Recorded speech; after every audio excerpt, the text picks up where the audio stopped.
Forgive my attire. It was just brought to my attention that in the previous episode on the Yes California Calexit plan for the indigenous, a response to the new documentary, some references didn't show during the documentary.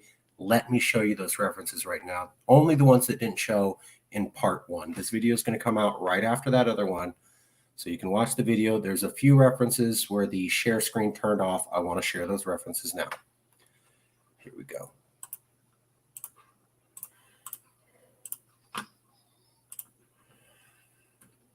This was the one where I talked about the indigenous tribes in my book in 2012. I kept referencing that this was baked in. There's one of the first maps showing it.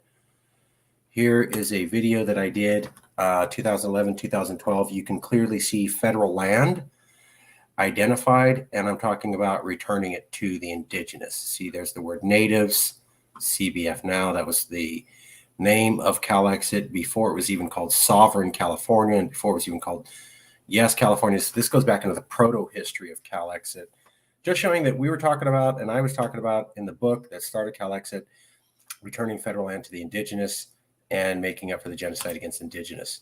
That was there. That's in the book.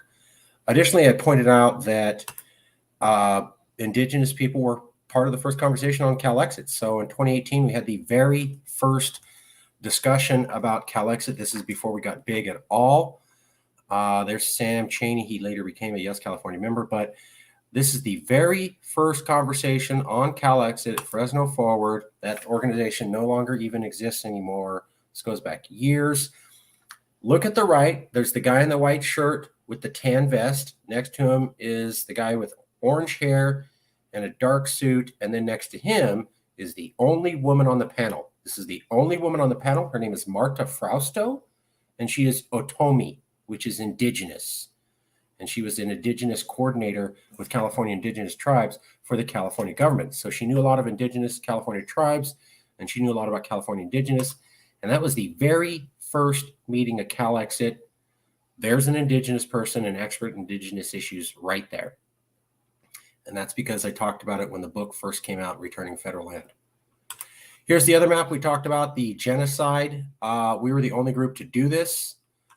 I know this is the only group because these indigenous people who gave me this information were indigenous. So Clear Lake and Lake County, Bloody Island Lake Massacre, the Marsh Creek State Historic Park and Permanent Mass Killing Site, Mattole are not gone, and the Barbarano are not extinct. So Carolyn, Elise, Lisa, and Devlin were all indigenous people.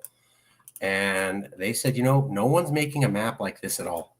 No one. We can't find anything like this anywhere. Not the California government, not the Democratic Party, not the Green Party, not UCLA, nobody. Just Yes California. And here it is. It's basically a map of everything bad that happened to the indigenous. Mass killing sites where they've lost their language because of domination, the genocidal campaign during the gold rush, the broken treaties from 1851 to 1852, areas where the language has gone dormant, areas where they have zero land ownership, meaning they own absolutely no land in their traditional tribal area, and the area where the tribe is extinct. Fortunately, it looks like there's only one tribe that's completely extinct, and that was the Yahi, and they are wiped out.